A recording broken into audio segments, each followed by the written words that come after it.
కేవీబీపురం మండలానికి చెందిన ఎన్ దేశయ్య అనే వృద్ధుడు తనకు చెందిన 24 సెంట్ల పొలాన్ని అదే గ్రామానికి చెందిన వ్యక్తి 2016వ సంవత్సరంలో 5,500 రూపాయలకు 3 నెలలకు గాను సేల్ అగ్రిమెంట్ రాసిచ్చారని తెలిపారు. అయితే కాలం పరిమితి అయిపోవడంతో హక్కుదారుడైన దేశయ్య తన పొలంపై పూర్తి హక్కుతో సాగు చేసుకునేందుకు వెళ్తే ఆ గ్రామానికి చెందిన కొందరు వ్యక్తులు తనపై దౌర్జన్యం చేస్తున్నారని మీడియా ముందు ఆవేదన వ్యక్తం చేశారు.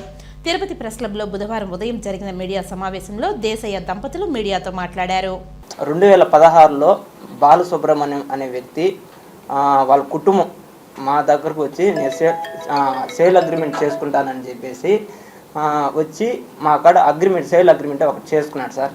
కొనుక్కుంటానంటే అప్పుడు ఒక అగ్రిమెంటు వాళ్ళ అమ్మ మీద బాలసుబ్రహ్మణ్యం వాళ్ళ అమ్మ మీద దేవకమ్మ అనే మీద మనం 5,500 3 నెలల గడువుతో మనం రాసి ఇచ్చాము అగ్రిమెంట్.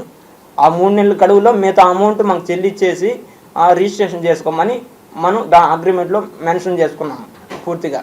దాని తర్వాత అది గడువు అయిపోయింది, 3 నెలలు గడువు అయిపోయింది, 3 సంవత్సరాలు అయిపోయింది, 4 సంవత్సరాలు అయిపోయింది. వాళ్ళు మన దగ్గరికి వచ్చి డబ్బులు ఇచ్చిందిలా ఏం చేసుకుందిలా ఆ అగ్రిమెంట్కి కాలం గడువు ముగిసిపోయింది. మేము ఇంకా చల్లదు, మేము ఇవ్వము అని చెప్పేసి కడాకండికి చెప్పేసినాం.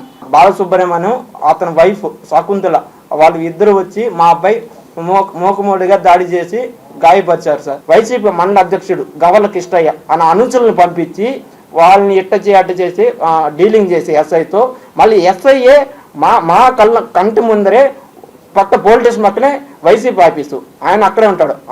ఆ అనుచరుల ద్వారా వాళ్ళ పార్టీ ఆఫీసులోకి తొడుకు వెళ్ళేసి డీల్ చేయించుకొని వాళ్ళు ఇట్ట బెదిరించి చేసేసి తరిమేసి వాళ్ళు ఏం చేస్తారు అని చెప్పేసి బెదిరించేసి మా దగ్గరకు వచ్చి మమ్మల్ని బెదిరించి నువ్వు నేర్చు చెప్పలేదే, నువ్వు కళ్ళ నేను బొమ్మన్నా నన్ను మమ్మల్ని వ్యతిరేకంగా మాట్లాడి కొట్టిన దానికి కేసు కట్టకుండా కడితే ఇద్దరి మీద కట్టాము, వాళ్ళు ఇస్తారు నేను ఇస్తారు, నేను ఇద్దరు కదా కట్టాల్సి వస్తుంది, 160 కట్టాల్సి వస్తుంది.